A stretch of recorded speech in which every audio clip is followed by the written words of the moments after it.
but I have this mantra, like, just be about it. That's my big thing with our group of people around us. Is like a lot of people can say stuff, but it's different when you're trying to actually do it. So I guess be about it, keep pushing, classic stuff, but hopefully not think about too much. Just go kind of run around. Welcome to Flagstaff Bound, a special Cocodona 250 series brought to you by Distance to Empty Podcast and Aravaipa Running.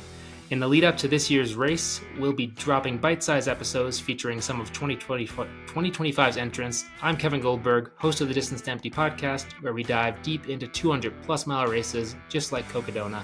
And of course, as always, I'm here with everyone's favorite co-host, Peter Noyes.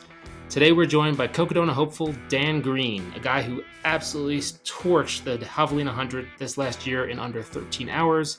Now he's stepping into uncharted territory with his first 200-plus mile race. Dan, welcome to the show. Thanks. Yeah.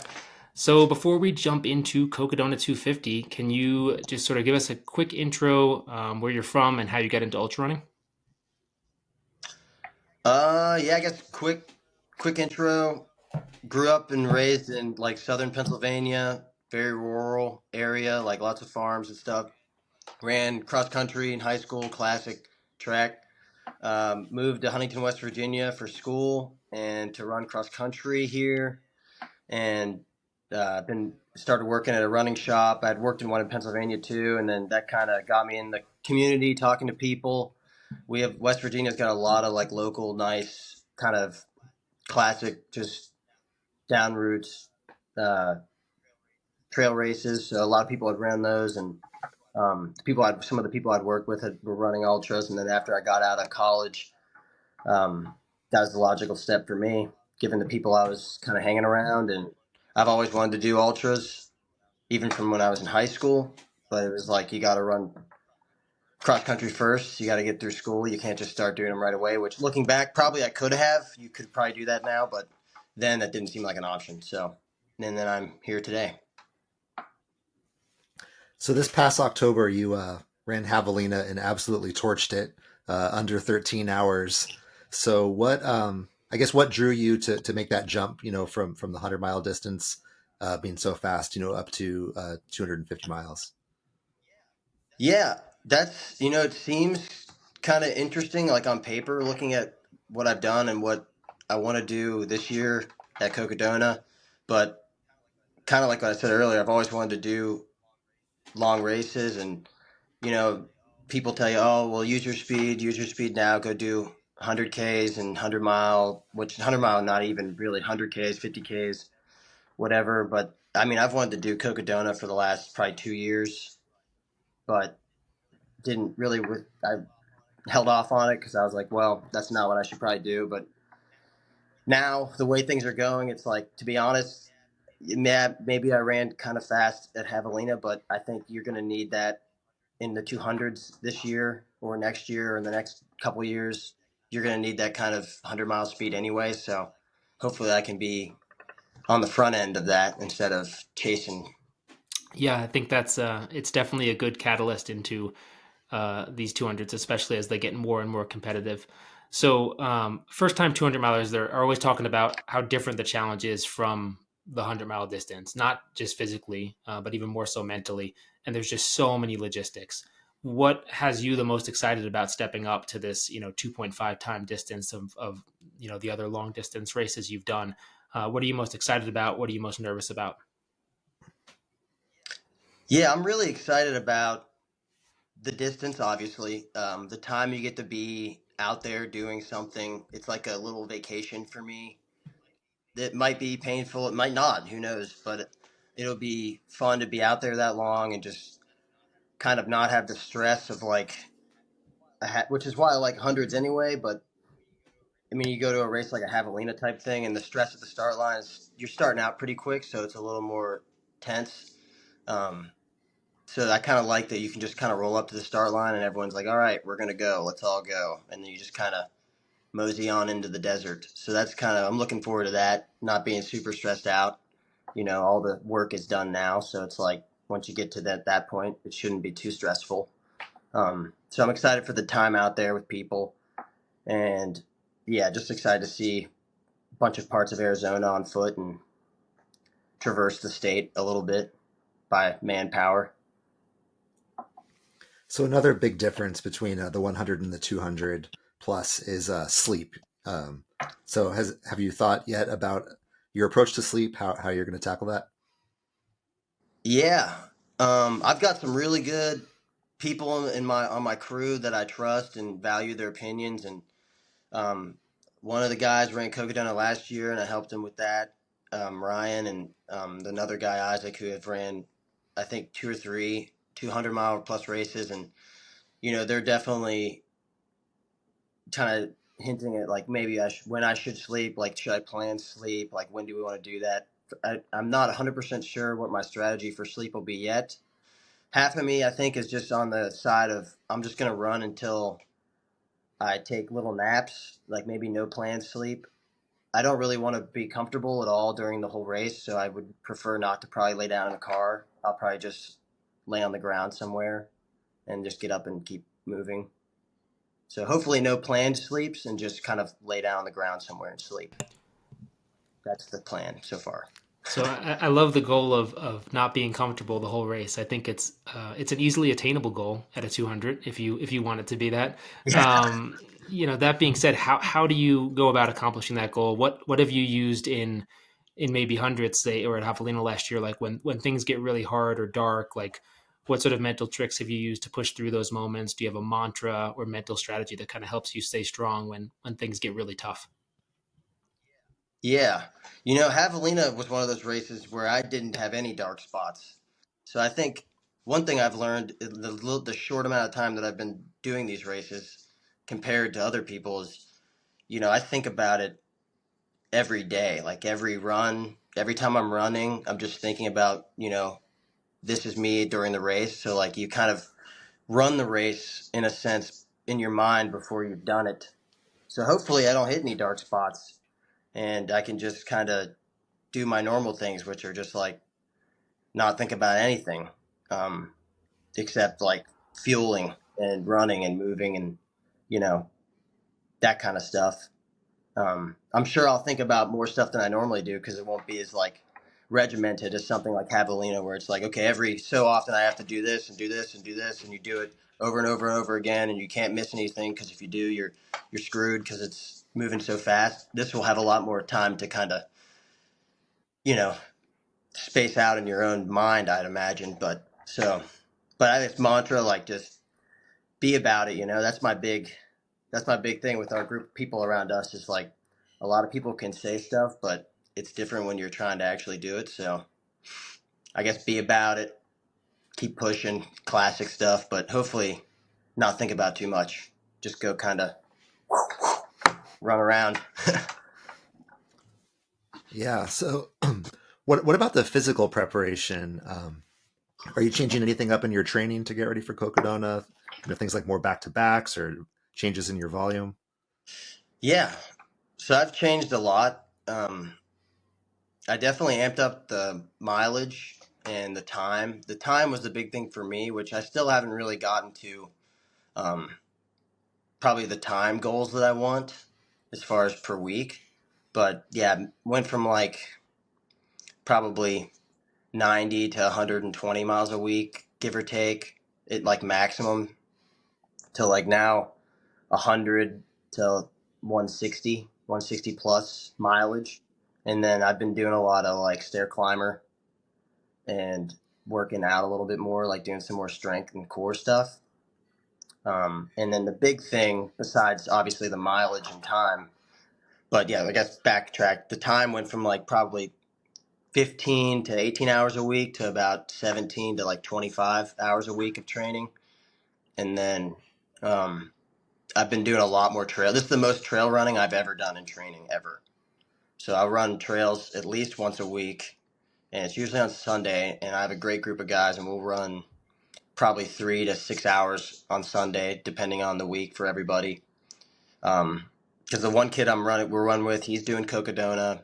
The other guy's doing Tahoe. So we're kind of just all in the same, like, yeah, we'll just get out there at 5 o'clock in the morning and just run for a few hours. So yeah, I guess trail definitely amped up the volume on everything, but still trying to do some speed work too. Love it. So So Peter and I, obviously, we started a podcast fully dedicated to 200s, so we don't need to be sold on the distance. We're all in.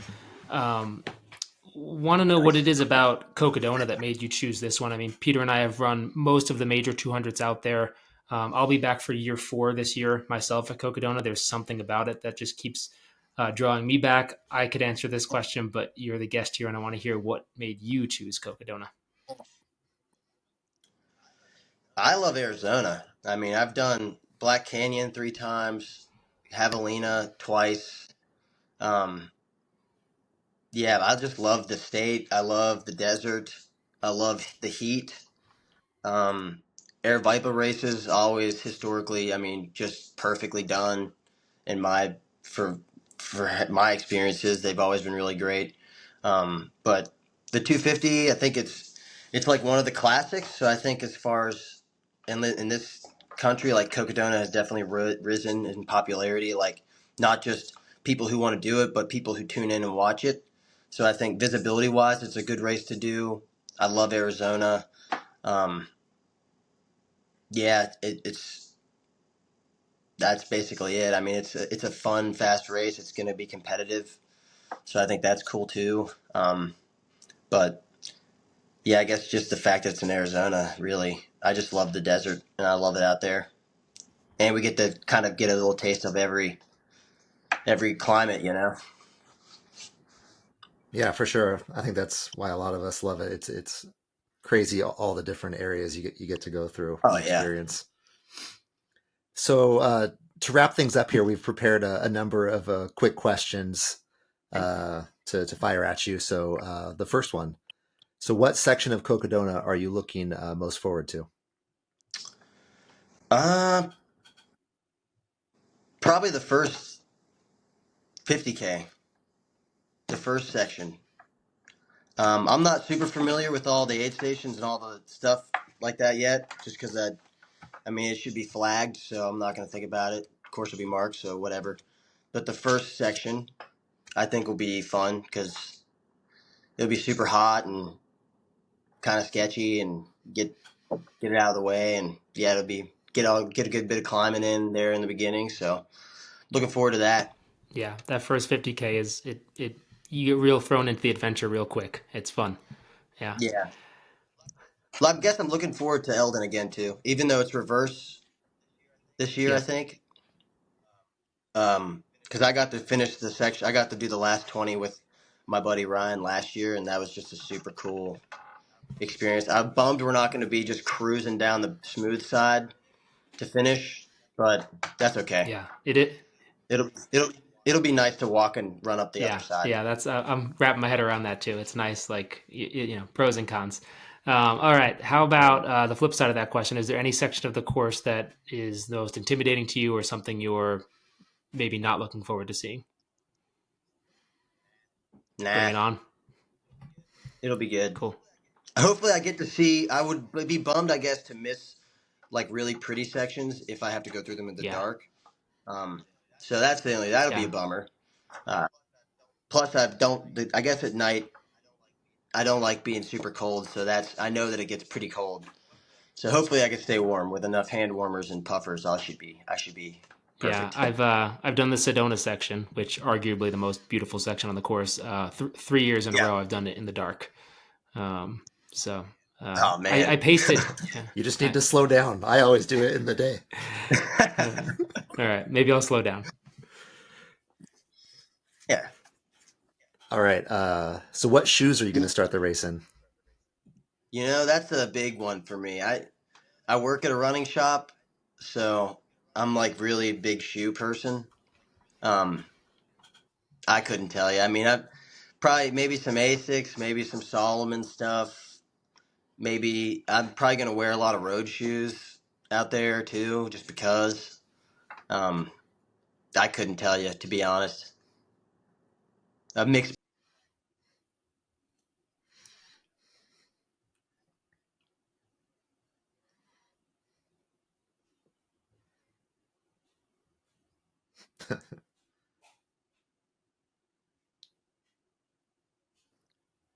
I think we lost Kevin there. We lost Kevin. It's just a big K on his screen. What shoes do you wear for that? Um, I wear a Topo Oh, do you do like a ultra venture or a mountain racer or Ultra Venture. nice? Never happened to be in 54 episodes. I've never lost He's back, connection dude. and lost. And now, It's because I'm here, dude. I'm like anti-technology. yeah, I mean, it took Dan like 45 minutes to join this call, and now it's catching. It was rough. Sorry, Aravaipa. You partner with us, and this is what you get. All right, we answered the shoe question. Is that where I? Yeah, All right, yeah. cool. We just finished up shoes. All right. So Dan, next question for you. If aside from placement or results, what is one outcome of this race that would make you really proud of yourself? I mean, if finishing, obviously, I think if the wheels come off and I can still finish, I mean that's you can't really complain. Um, but I guess you hopefully if the wheels don't come off and I maybe just have a bad day or whatever, or not a great day. I mean, if I get under 60 hours or around 60 under 65 hours, 60 to 65 hours, that's pretty good. I'll take that. That's not what I want at all, but it wouldn't you couldn't really be that mad about it. It's 250 miles, so All right, and then yeah. we asked Chat GPT this question. I want to see your guess. How many steps do you think you're going to take going from Black Canyon City all the way to Flagstaff? Oh man, is it like a million steps? Is it a million? It's less than a million. Is that wrong? It's pretty close to half a million though. 700,000? Oh, is it like 400 some thousand then? Yeah, like 350 to 500,000, depending on height and stride length. Oh, buddy, I was really off. I Yeah, got a really short stride. yeah. Maybe you'll push it past half a million. Half a million steps to Flagstaff. You know, who knows, man? Maybe. Well, Dan, we'll be rooting for you out there, and hopefully you get to see you on the course. Maybe share some miles, and yeah, thanks for joining Yes. us for Flagstaff Bound here. No, thanks for holding in there. With taking me about 15 minutes to get on, so appreciate that. Hey, no worries. Just don't show up late to the start of the race, okay? Definitely not. All right, as a reminder, Cocodona 250 kicks off on Monday, May 6th at 5 a.m. Pacific Time. You can catch all the action live on the Mountain Outpost YouTube channel, where the incredible team over at Aravaipa Running will be bringing you nonstop race coverage. Plus, don't forget to follow along Cocodona 250's social channels for even more content, behind-the-scenes updates throughout the race. And if you like this series, give us a follow. Distance to Empty Podcast. You can find us on Apple, Spotify. Give us a listen. Leave us a review. We'd appreciate it. Dan, thanks again. We'll see you out there.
what has you the most excited about stepping up to this, 2.5 time distance of the other long distance races you've done?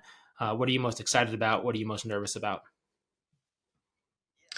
Yeah, I'm really excited about the distance, obviously. The time you get to be out there doing something, it's like a little vacation for me.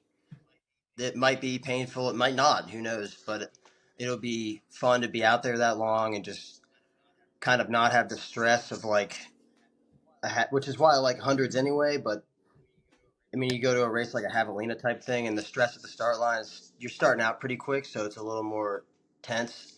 Um, so I kind of like that you can just kind of roll up to the start line, and everyone's like, "All right, we're gonna go. Let's all go," and then you just kind of mosey on into the desert. So that's kind of I'm looking forward to that. Not being super stressed out. All the work is done now, so it's like once you get to that point, it shouldn't be too stressful.